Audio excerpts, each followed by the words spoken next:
Salam alaikum Zulflaoun, bonsoir. Le lundi 22 novembre 1999 à 10h45 fut lâchement assassiné Abdelkader Hachani dans un cabinet dentaire. Pour un individu armé d'un silencieux, 2 balles dans la tête et une autre dans le thorax, ôteront la vie à cet homme politique. Un véritable travail de professionnel. Abdelkader Hachani, 44 ans, était ingénieur en pétrochimie. Connu pour sa sagesse et sa pondération, il mènera le fils dont il était responsable au lendemain de l'arrestation de ses chefs historiques vers la victoire électorale lors des premières élections législatives libres de décembre 1991. Au lendemain du coup d'État du 11 janvier 1992, il publiera un appel dans la presse demandant à l'armée de respecter le choix populaire issu des urnes. Il sera alors arrêté le 23 janvier par les services de sécurité. Il sera gardé arbitrairement en détention préventive durant 5 années et demie, dans des conditions lamentables au bagne de Serkedji, soumis à un régime inhumain, isolement total, privation de promenade dans la cour, privation de parloirs rapprochés et de lecture de journaux. Au lendemain du massacre survenu dans cette prison le 21 et le 22 février 1995, avec plus de 100 morts, il sera sauvagement agressé et sera soumis au cachot durant plusieurs jours. Il adressera au général Zarwel une lettre témoignage sur le drame carcéral qu'il avait vécu. Il entamera plus d'une quinzaine de grèves de la faim pour réclamer un statut de prisonnier politique et son jugement. Le 7 juillet 1997, il sera jugé lors d'une parodie de justice par le tribunal d'exception d'Alger et condamné à 5 années de prison et 3 années de privation de ses droits civiques. À sa libération le 8 juillet 1997, il sera soumis à une surveillance stricte. Cela ne l'empêchera pas de reprendre les contacts politiques avec toutes les personnalités représentatives pour tenter de trouver une solution pacifique à la tragédie que traversait notre pays. Il sera peu de temps après convoqué par la justice aux ordres pour avoir donné une interview à un quotidien français. Sera inculpé et soumis à un contrôle judiciaire. Lors de la désignation de Bouteflika à la présidence de la République et de la promulgation de la loi de la réconciliation nationale, Abdelkader Hachani s'était publiquement opposé à cette loi, refusant de cautionner une démarche qu'il qualifiait de mesure purement policière, ambiguë, qui ne résoudra pas la crise et réclame une véritable réconciliation en passant par de véritables négociations avec la classe politique représentative. De l'avis de très nombreux observateurs, comme de ses adversaires politiques, Abdelkader Hachani était un important acteur dans un véritable processus de réconciliation de la scène politique algérienne. Il commençait donc à devenir dangereux. Non seulement il parvenait à fédérer divers courants du fils, mais il se plaçait dans une perspective beaucoup plus vaste d'ouverture politique et de recherche d'un véritable processus de réconciliation nationale.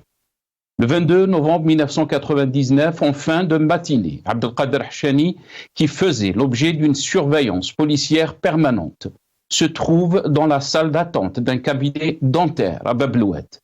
Il est touché de 2 balles tirées par un homme qui prend la fuite sans être arrêté. Le dirigeant du fils est transporté à l'hôpital où il décède.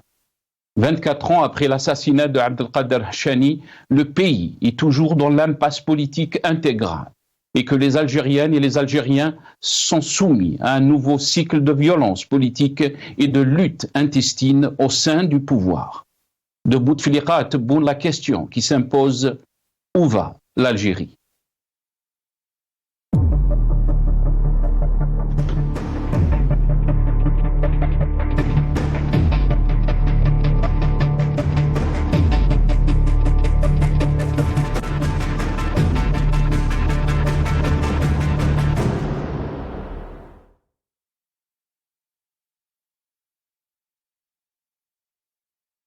Il y a 24 ans, était assassiné Hachani, Où va l'Algérie? C'est la question qu'on se pose aujourd'hui. C'est le titre de notre émission pour ce soir aussi. On a avec nous dans cette émission Dr Mohamed Lamine Chibane, qui est médecin et militant politique. Il est avec nous depuis Ain Melilla en Algérie par Skype. Dr Mohamed Lamine Chibane, bonsoir. Merci beaucoup d'avoir accepté l'invitation. Marhaba bik.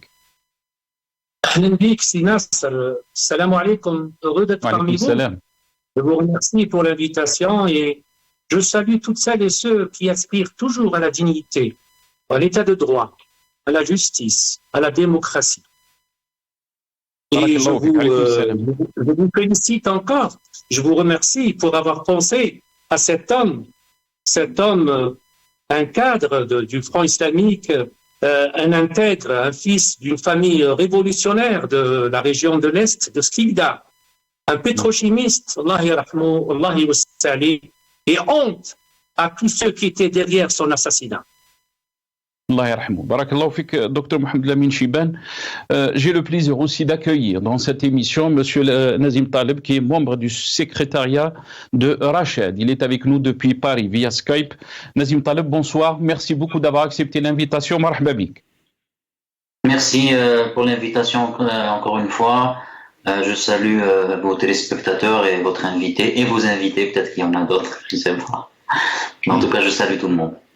Merci beaucoup Nazim Taleb. On aura le plaisir d'accueillir aussi Montassar Abtouroun, qui est historien, écrivain. Il sera avec nous depuis Alger par téléphone. Docteur Mohamed Lamine Chibane, je vais commencer cette émission avec vous. Avant de vous donner la parole, on va écouter le témoignage de Taleb el-Ibrahimi par rapport à Abdelkader Hachani, Rabbi yarhamou. كانت له وضوح في الرؤية ومعرفة دقيقة بالدولة الحديثة. Vous avez entendu le témoignage donc Taleb el-Ibrahimi sur Abdelkader Hachani, Rabbi yarhamou. Mohamed Lamine Chibane, quelle est votre réaction quand vous entendez donc ce témoignage de Taleb el-Ibrahimi? C'est un homme qui a voulu réconcilier les Algériens, qui a voulu donc une vraie réconciliation. C'est un homme qui avait une vision de l'État, mais aussi avait un projet politique pour notre pays. Qu'est-ce que vous en pensez? Qu'on soit d'accord ou pas d'accord avec le fils, mais le témoignage de Taleb el-Ibrahimi est très clair. Tout à fait, c'est Nasser. Le docteur Ahmed Taleb Ibrahimi, غني عن كل تعريف.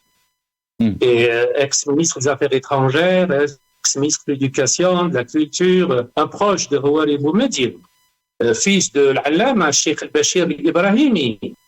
Et donc, pour revenir à Si Abdelkader, le martyr Abdelkader Hachani, il était proche du courant nationaliste et surtout proche du docteur Ahmed Taleb Ibrahimi, qui était taxé par les éradicateurs d'un islamiste. Bon, ça c'était les éradicateurs. Mais le Hachani était un grand réconciliateur.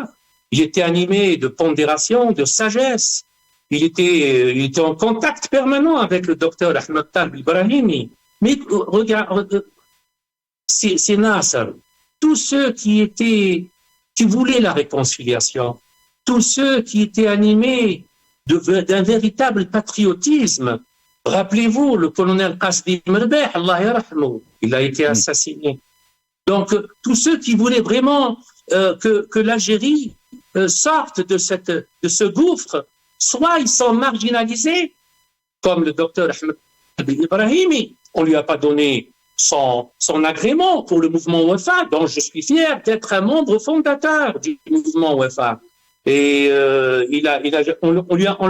on l'a jamais reconnu, ce mouvement, alors qu'on a fait un congrès. Et ce congrès, je me rappelle, c'était à l'Orassi en 99. Malheureusement, depuis ce jour, n'a jamais été reconnu ce parti. Et le docteur Ahmed Taleb Ibrahimi, ce qu'il vient de dire, c'est très juste.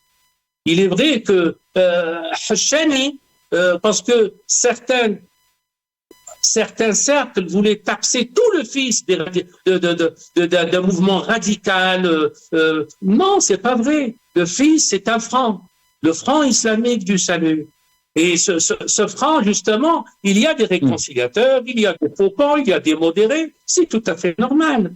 Mais Hachani faisait partie justement de cette classe politique, de ces jeunes cadres qui voulaient réellement donner une autre image d'un parti radical, fermé, hermétique. Malheureusement, il a été assassiné. On ne voulait pas que l'Algérie avance, on ne voulait pas que l'Algérie voie le jour. Et voilà, c'était malheureusement pour ce fils d'une famille révolutionnaire. Voilà comment ça a été sa fin, 2 balles dans la tête. Allah yarhamou, Allah yamsah. Inch'Allah, Rabbi yarhamou. Restez avec nous, docteur Mohamed Lamine Chibane. Nazim Taleb, je vais revenir à vous, Nazim Taleb. Quelle est votre réaction, bien sûr, par rapport à l'assassinat de Abdelkader Hachani, Rabbi yarhamou? Le docteur Mohamed Lamine Chibane a parlé aussi d'autres assassinats politiques, si on peut les appeler ainsi. Mais à vous de vous donner juste la parole, on va juste écouter cette vidéo, on va regarder cette vidéo. Quelques déclarations de Abdelkader Hachani, Rabbi yarhamou. نعطوها للصحافة. يومها افتضحت قضيتهم فظهروا على حقيقتهم 188 مقعد، يعني ما عندهمش مصداقية شعبية. المصداقية هذه الطغمة نحن لا نعترف بها أصلا. هذه الطغمة المتسلطة على رقاب الشعب الجزائري والتي تحايلت في آخر المطاف بأن تأتي برجل لا يختلف اثنان حول تاريخه العتيد في الثورة الجزائرية، ويميزه أنه لم يلطخ يداه لم تتلطخ بالتسيير في الجزائر. Nazim Taleb, votre réaction donc par rapport bien sûr à cet anniversaire, mais aussi on va développer d'autres aspects de la situation politique que nous vivons, parce qu'on parle d'un constat 24 ans après. Nazim Taleb. Tout d'abord, je voudrais d'abord نترحم على الشهداء تاع فلسطين وخاصة غزة. Gaza, comme on le sait, est victime d'un génocide, d'une guerre sans nom. Donc je voulais tout simplement présenter déjà mes نترحم على كامل الشهداء et aussi الشهداء تاع الجزائر également Hachani, Allah yarhamou ويوسع عليه. Bon, il faudra quand même mentionner que lors du congrès de Batna, Abdelkader Hachani a tout fait pour exclure du fils toutes les tendances violentes, et ceux qui étaient également proches du pouvoir et ceux qui ont déclaré avoir des liens avec le pouvoir. Ça, à mon avis, il faudra aussi le mentionner.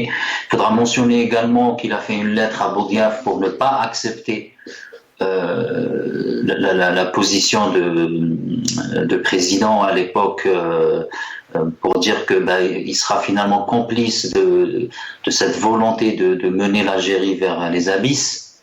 Il a été assassiné aussi.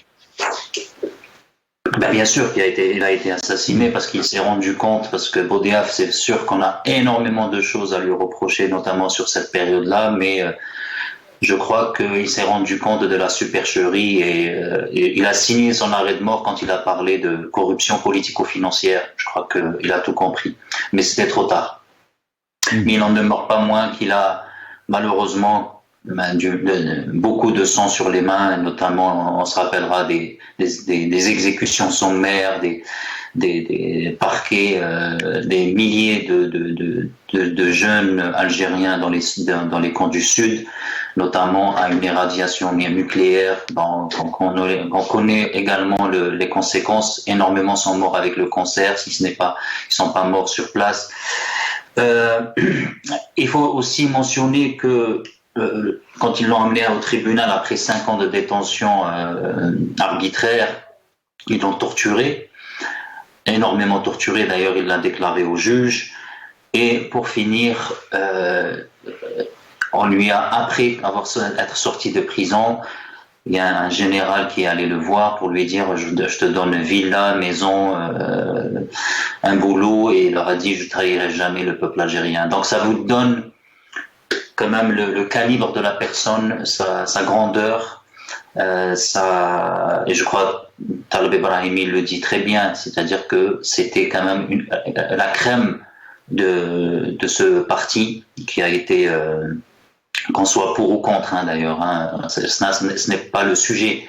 C'est de dire que ce parti a gagné légitimement les élections et malheureusement une personne comme Hachani qui pouvait trouver une solution pacifique à la crise algérienne a été tout simplement mis en prison, torturé. Il a échappé de très peu à la mort lors du raid sur le Salkaji. Et finalement, on l'a tué parce que il a refusé maison, comme je vous ai dit, voiture, travail pour lui, pour son fils, pour rester fidèle à ses convictions. Donc, on salue sa grandeur, on salue sa mémoire. Et malheureusement, la conclusion de Hachani, ou la vie de Hachani et son sort, traduit tout simplement la politique algérienne, à savoir, quand je dis politique algérienne, c'est-à-dire l'armée algérienne, c'est pousser au pourrissement, pousser à la violence, parce que c'est la seule arme qu'il maîtrise. Quelqu'un comme Hachani qui est prêt à faire des concessions pour ne pas constituer le parti gouvernant, à savoir avec un premier ministre, avec un parti qui a tous les portefeuilles ministériels. Ils se sont contentés que de 3. Et comme premier ministre Aït Ahmed, cette personne-là, ça pose problème parce que effectivement, ça aurait été le début de la fin de la mainmise de l'armée sur la vie politique algérienne. Et on l'a vu, pas que avec Hachani, mais toutes les exécutions qui ont suivi, ça a été également, comme l'a cité justement votre invité Qasdi Merbah, qui voulait également trouver une solution, mais il a été également liquidé. Et des centaines de personnes comme ça, et on a vu le résultat. À peu près 250 000 de tués, des millions de déplacés, aussi bien dans l'intérieur du pays qu'à l'extérieur. Et on voit, comme vous l'avez justement dit dans votre introduction, l'Algérie finalement n'est pas sortie de la crise politique, mais la lueur d'espoir est venue en février 2019, où les Algériens ont compris qu'il ne fallait pas rentrer dans le jeu du pouvoir, à savoir la violence. Certes, c'est pas évident, certes, peut-être que les gens remettent cela en cause, mais c'est la seule voie de sortie pour nos peuples, que ce soit en Algérie que aussi bien pour les peuples arabes, c'est-à-dire une révolution non violente, pacifique, qui dit clairement qu'on en a marre de cette mainmise des appareils sécuritaires sur nos vies, sur l'avenir de notre pays et de nos pays également. Très bien. Restez avec nous, Nazim Taleb, puisque vous avez parlé aussi de 2019, de février 2019. On va revenir sur un point où Hachani n'était pas d'accord, bien sûr, sur l'exposé ou la façon dont le régime voulait cette réconciliation nationale. Docteur Mohamed Lamine Chibane, Abdelkader Hachani n'était pas d'accord avec ce projet qui a été donc proposé aux Algériens en 1999. Il voulait une vraie réconciliation des Algériens, des différents courants politiques. Qu'est-ce que vous en pensez de ça très rapidement, parce qu'on va revenir aussi sur les déclarations d'Ahmed Tebboune concernant aussi la réconciliation nationale. Docteur Mohamed Lamine Chibane. Oui, c'est Nasser. Il voulait effectivement aboutir à une véritable réconciliation nationale. Et au début, j'ai parlé qu'il était proche du courant nationaliste, mais aussi proche du courant laïque. Et il était proche de Maître, Allah yarhamou, qui a été marginalisé durant toute sa vie, Yahya Abdelnour. Il était proche de Hussein Aït Ahmed, le chef historique de la révolution. Donc, on peut dire que Abdelkader Hachani, c'était un rassembleur. Il pouvait être vraiment à la tête de ce parti. Mais on ne voulait pas justement de réconciliation nationale, parce qu'on voulait cacher ce que certains se sont appropriés illégitimement. Et là, justement, la réconciliation ne les aide pas, ils ne partagent pas cela. Et malheureusement, ceux qui étaient contre cette réconciliation, en 92, ils étaient justement pour, avec ce pouvoir qui a renversé la légitimité réelle du peuple algérien. Et ils étaient contre, ils étaient avec les militaires. Et maintenant, ils sont là, ils pavoisent et ils disent nous sommes contre Doula al-Askariya, nous sommes pour Doula al-Medeniya. C'est incroyable. Ayez le courage au moins de dire toute la vérité. En 92, vous étiez avec les militaires et maintenant vous êtes contre les militaires. Et puis ils sont là, ils donnent des conférences, ils donnent c'est honteux de leur part. Revenons à Abdelkader Hachani, justement. Abdelkader Hachani, réellement, il avait certains qui étaient avec lui, qui voulaient réellement aboutir à une réconciliation nationale. Abdelkader Hachani, c'était le cadre, c'était le francophone, l'arabophone, et puis c'était l'homme qui pouvait réunir tout le monde. Mais on ne voulait pas. Et même le fils avait, Dr Mohamed Lamine Chibane, même le fils, il l'avait rappelé, Dr Talb Ibrahimi, mais le fils était d'accord pour la nomination de Aït Ahmed comme Premier ministre. Mais aussi revenir sur la plateforme de Saint-Egidio. On se rappelle aussi que les partis qui étaient à Saint-Egidio les traitaient de traîtres, alors qu'il y avait presque toutes les tendances politiques. Docteur Mohamed Lamine Chib. Tout à fait, le traité de Rome. D'ailleurs, certains nous accusaient de leur dire pourquoi vous êtes partis à Rome, pourquoi vous êtes partis à Saint-Egidio. Ça y est, ils sont devenus beaucoup plus religieux que certains. Alors que le contrat de Rome, parce qu'ils ne pouvaient pas se réunir à Alger. Et donc, et puis qui était présent, c'est incroyable, mais des chefs historiques de la Révolution, le président Ahmed Ben Bella, mais c'est pas possible, Aït Ahmed, le chef historique, Abdelhamid Mahri, un ministre Louis Ahnoun, du Parti des Travailleurs. Enfin, oui, il y avait Hannoun, il y avait Hamas aussi. Au début, il y avait même Nourdine Bokrouh. Il y avait Anwar Haddam, que je salue, le docteur Anwar Haddam, qui représentait le fils. Donc, pratiquement tous les courants politiques, qu'ils soient islamiques, laïques, nationalistes, étaient présents. C'était une occasion en or si vraiment le régime de Zerwal voulait réellement aboutir à une réconciliation nationale. Très, très bien. Mais malheureusement, c'est très important ce que vous avez dit. Ils ont été traités de Fawana. Voilà. C'est très important ce que vous avez dit, Dr Mohamed Lamine Chibane. Parlons de cette occasion, puisque aussi Nazim Taleb a parlé de 2019, donc de ce soulèvement populaire de 2019, de février 2019. On revient aussi sur les déclarations d'Ahmed Tebboune, qui a parlé aussi, lui, de réconciliation. On l'écoute. من هي الجهات التي ستشملها هذه المبادرة؟ المبادرة ما فيها رانا قريب منذ سنة وإحنا نحاول باش حتى الجزائريين اللي كانوا مغلطين هم يرجعوا للوطن الأم ويرجعوا كذا. يعني قرارات العفو التي في القرارات الأخيرة أكثر من 14,000. صحيح. ولك يعني ثانيا فيه ناس اللي ربما اللي بعدوا على القافلة لأنهم كانوا غضبانين ولا لأنهم أساءوا المعاملة معاهم وإلا رانا نحاول نلم. بالنسبة للناس اللي كانوا غالطين البعض منهم فهم باللي المستقبل تاعو راه مع الشارع الجزائري ما راهش مع السفارة الفلانية ولا السفارة الفلانية.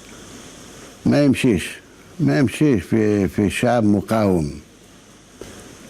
شعب التواجد تاعو حاليا والفكر تاعو تاع مقاومة. جماعة تقصد السيد الرئيس عفوا جماعة المرحلة الانتقالية وكذا. منهم. كان البعض اللي حاولوا يأسسوا لطابور خامس. اللي حاجة في نفس يعقوب ما نجحوش وما ينجحوش. لأن Nazim Tabel, vous avez entendu donc ces déclarations d'Al-Majid Tebboune qui parlent aussi de cette main tendue, de la Mcheml, on l'avait entendu donc après le soulèvement du Hirak populaire de 2019. Votre réaction? C'est la même. Je rappellerai encore une fois pour parler de Hachani Allah yarhamou. Comme je vous l'avais dit et vous l'avez mentionné également, pour qu'il accepte l'OIM, on est allé le voir, on lui a dit on te donne une villa, un emploi et tu signes, voilà, je te donne le papier et tu signes. Et il a refusé, il a été tué. Donc aujourd'hui, les méthodes ne sont pas différentes. Bon, heureusement, alhamdoulilah, on ne tue pas comme avant, mais on met les gens en prison. Moi, qui suis bien sûr membre du secrétariat de Rached, on a des militants qui sont à ce jour en prison, et ce régime persiste à dire que on se trompe. Bon, on se trompe sur quoi? C'est un régime militaire.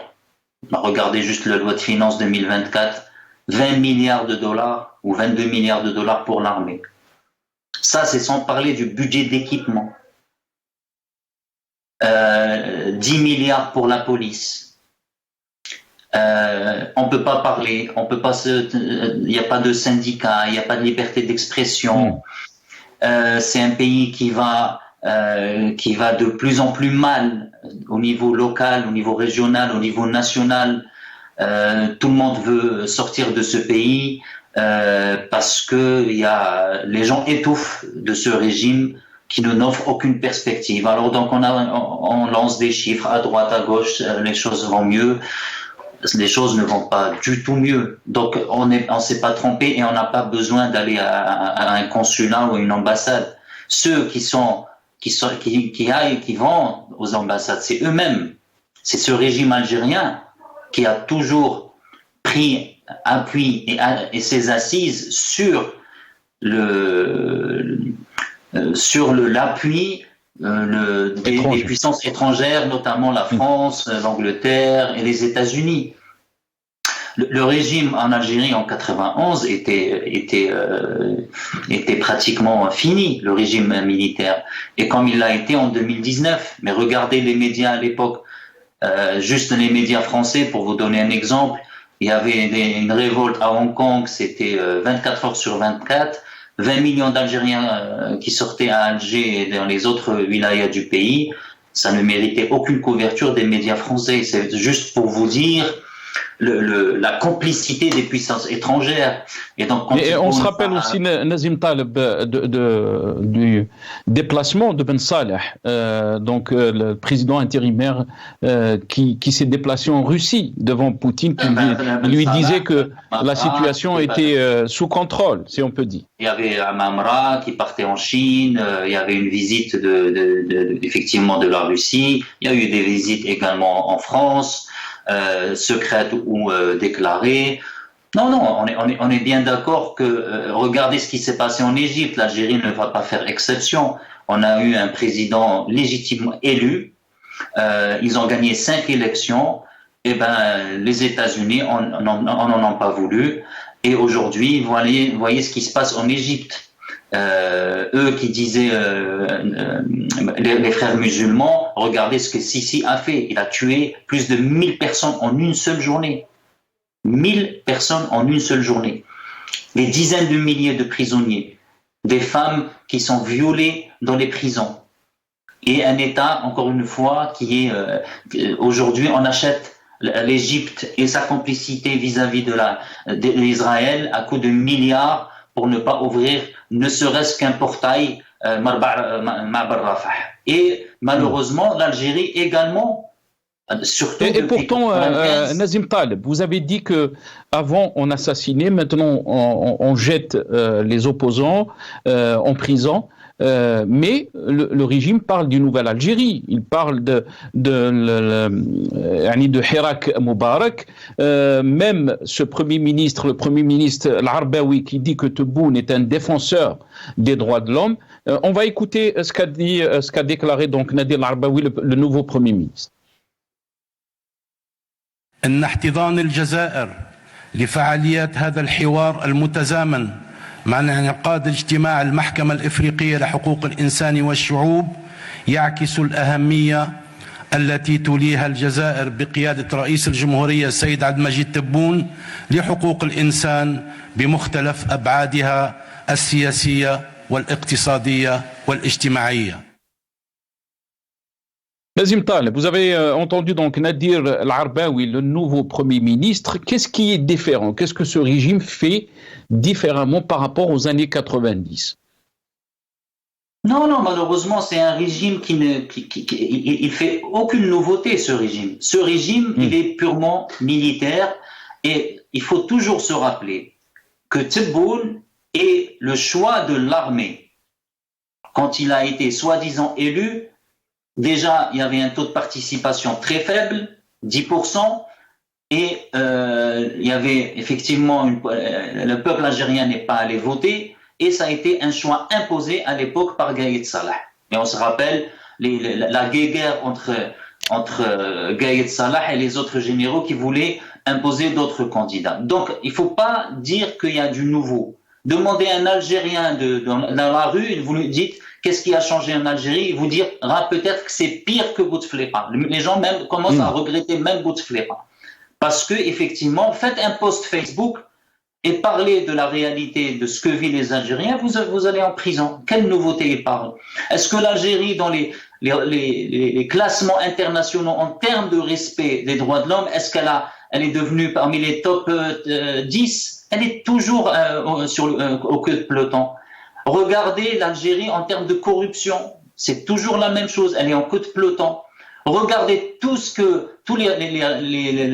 la cherté de la vie, regardez les perspectives économiques, regardez la qualité de vie, etc. L'Algérie, elle est en queue de peloton. Et donc, de quoi on parle? Quand on parle de l'Algérie nouvelle, elle n'existe pas. Elle est dans le discours, comme ça l'a été pendant la colonisation. Dans les années 60, quand il y avait la guerre à son apogée, la France avait parlé de l'Algérie nouvelle. Et donc, eux, c'est la même chose. On parle de l'Algérie nouvelle. Rappelez-vous, Bouteflika, il disait la même chose. Notre maison est en cristal. Notre maison est en cristal. Et bien, c'est sous le règne de Bouteflika que Hachani a été assassiné. Et bien d'autres ont été assassinés. Regardez ce que la sécurité militaire, le DRS à l'époque, sous Bouteflika, a fait en Algérie, en termes de corruption, de torture, d'exaction, de détention arbitraire, de disparition. Ça a été fait également sous le règne de Bouteflika, qui disait lui aussi que notre maison est en cristal, et en verre, pardon. C'est-à-dire qu'on peut tout voir. Et donc, on est tout dans le discours, mais dans la réalité, l'Algérie est dans une impasse. Et très bien. Un président déjà qui arrive toujours à finir mal ses phrases, ça vous dit quand même le niveau intellectuel de ce bonhomme. Il dit c'est-à-dire que les gens, ils n'acceptent même pas l'opposition et la critique. C'est-à-dire celui qui n'est pas content, en fait, forcément, il est soit à la solde de puissances étrangères, donc il dîne avec l'ambassadeur Flani ou Flani, soit il est contre l'Algérie, etc. Non, dans un système démocratique, puisqu'il parle de démocratie, des droits de l'homme, et ben dans une Algérie, dans un pays normal, il est important et même vital de critiquer et qu'il y ait une alternance au pouvoir. Donc, au fait, pour eux, quand vous dites pas ce que eux aimeraient entendre, ben vous êtes un égaré, vous êtes un tabour khamis et vous êtes salarié d'une ambassade ou à la solde d'une ambassade. Très bien, restez avec nous Nazim Taleb. Docteur Mohamed Lamine Chibane, qu'est-ce que vous en pensez donc de ces déclarations de Abdelmadjid de El-Arbaoui quand il parle de Tebboune, que c'est un défenseur des droits de l'homme, Tebboune qui parle de cette nouvelle Algérie, de l'Algérie nouvelle, mais aussi de l'Hirak al-Mubarak. Est-ce que vraiment on est dans cette Algérie nouvelle ou on est toujours dans l'impasse politique comme ça a été rappelé par Nazim Taleb? On va écouter Tebboune quand il parle aussi des médias et je reviens à vous très rapidement. عندنا في الجزائر 8500 صحفي. عندنا في الجزائر 180 جريدة يومية. عندنا في الجزائر 20 تلفزيون تاع خواص. ما نتكلمش على المجلات وعلى عمرنا ولا ضيقنا على واحد، لكن كلها تسبح في يعني تسبح بحمد النظام. لا يعني هل هناك من في انتقادات فخامة الرئيس، هل هناك من يعارض النظام معارضة النظام وهو مدعو من طرف الدولة بالإشهار والدعاية؟ لا معارضة النظام بالأفكار وبخطط اقتصادية أخرى غير الخطة الاقتصادية تاع الحكومة ولا مطلوبة. نعم. ولكن الشتم والدفاع عن مصالح الغير وتقاضي من الخارج وتقاضي أموال من الخارج. Docteur Mohamed Lamine Chibane, quand on entend Nazim Taleb dire qu'il y a même des Algériens, beaucoup d'Algériens qui regrettent peut-être l'époque de Bouteflika, elle est où cette nouvelle Algérie? Vous êtes opposant, vous allez vous retrouver peut-être en prison, réprimé. On a vu des chefs de parti qui sont poursuivis en justice, mais aussi des centaines de jeunes, peut-être des militants du Hira qui ont été jetés injustement en prison aussi. On a vu des associations qui ont été dissoutes. L'association Rage qui a commencé donc en 1993, même dans les années 90, peut-être il y avait une certaine flexibilité, si on peut dire. Comment peut-on qualifier l'Algérie de 2023? Votre réaction, Dr Mohamed Lamine Chibane?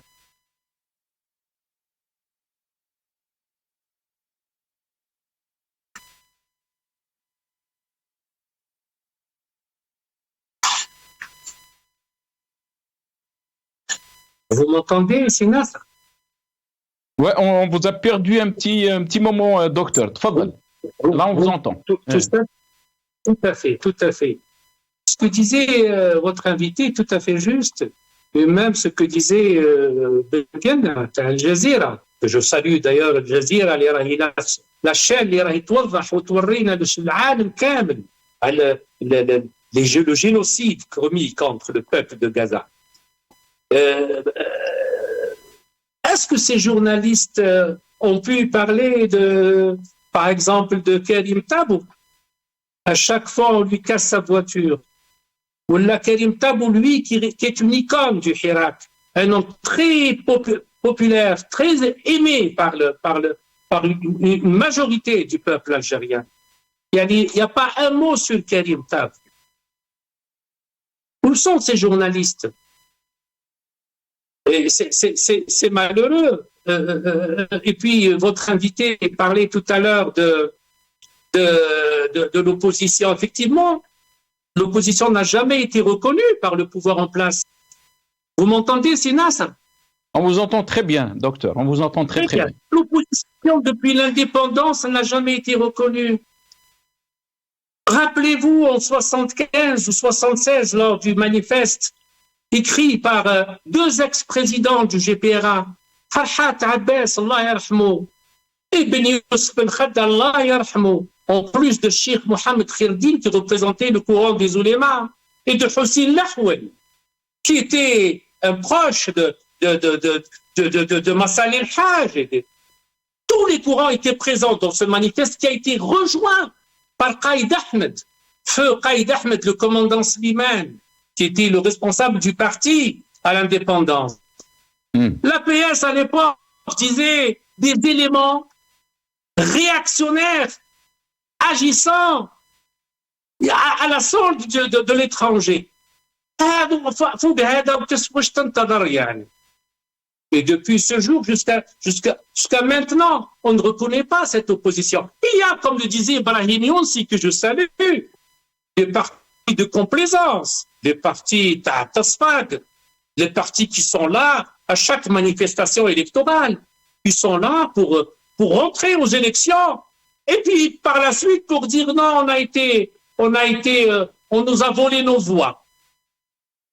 Voilà ce qu'il y a, mais où est l'Algérie nouvelle? Le jour où je verrai Cheikh Ali Ben Haj, Yahda fi al-shuruq ou fi al-nahar, ou al-bilad ou al-hayat, le jour où je verrai Fodil Boumala, le docteur Ahmed Ben Mohamed, le jour où je verrai le doyen des journalistes, Saad Bouakba, Ihsan Al-Qadi, ce jour-là, on peut peut-être, c'est l'Algérie nouvelle. Mais pour le moment, ils sont tous soit ils sont harcelés, soit ils sont en prison. Et qu'est-ce qu'on voit? On voit de minables personnalités politiques qui sont périmées d'ailleurs, qui sont rejetés, qui sont vomis par le peuple. Et ils sont là, ils essayent de faire un peu de récréation. Voilà où on est. On voit rien de nouveau, c'est naze. On aurait aimé voir, justement. On aurait aimé voir l'Algérie nouvelle. Malheureusement, on voit rien encore. Les gens ont peur. Les gens ne veulent plus parler. Les gens, je les vois dehors. Ça me fait rappeler les années de Ben Ali, l'état policier de Ben Ali, quand les étudiants tunisiens venaient étudier en Algérie. Et ils avaient peur, ils parlaient pas. Ils parlaient pas de politique. Voilà où on est, la situation. Elle est malheureuse, cette situation. Reste avec nous, docteur Mohamed Amin Chibane. Nazim Taleb.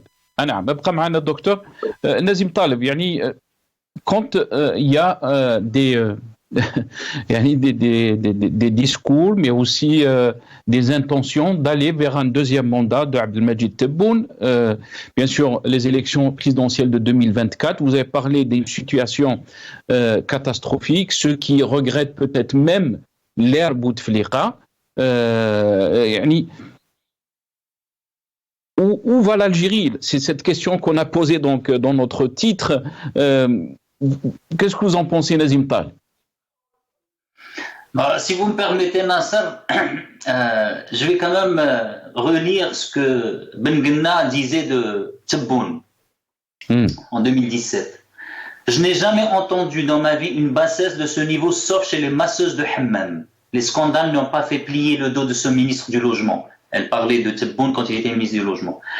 Abdelmajid Tebboune, dont le nom a été cité dans l'un des plus grands scandales qu'a connu l'Algérie, celui de Khalifa, écrit-elle.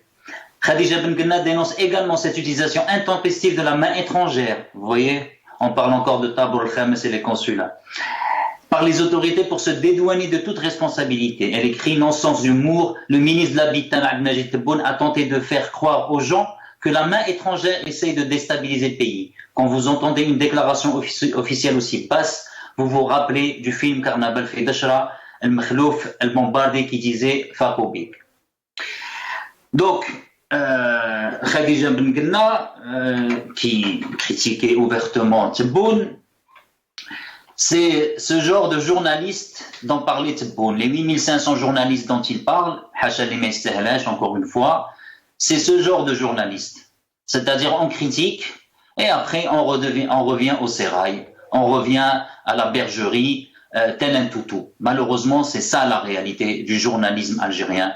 Et quand vous voulez sortir des sentiers battus, comme Bouakba, comme Saïd Boudour, comme Fodel Boumela, et de Touba, quand vous parlez même de Qadi Ihsan, qui a été quand même condamné à 5 ans de prison. 5 ans de prison. Qu'est-ce qu'il a fait, Qadi Ihsan, pour mériter plus de prison que Bedoui ou la Boudiaf ou tous les gens qui ont pillé ce pays à coups de milliards de dollars, y compris Tebboune.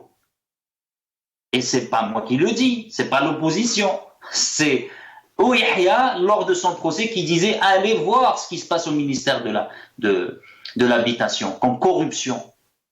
Et donc aujourd'hui, ce monsieur vient nous parler de droits de l'homme, de patriotisme, d'une Algérie nouvelle.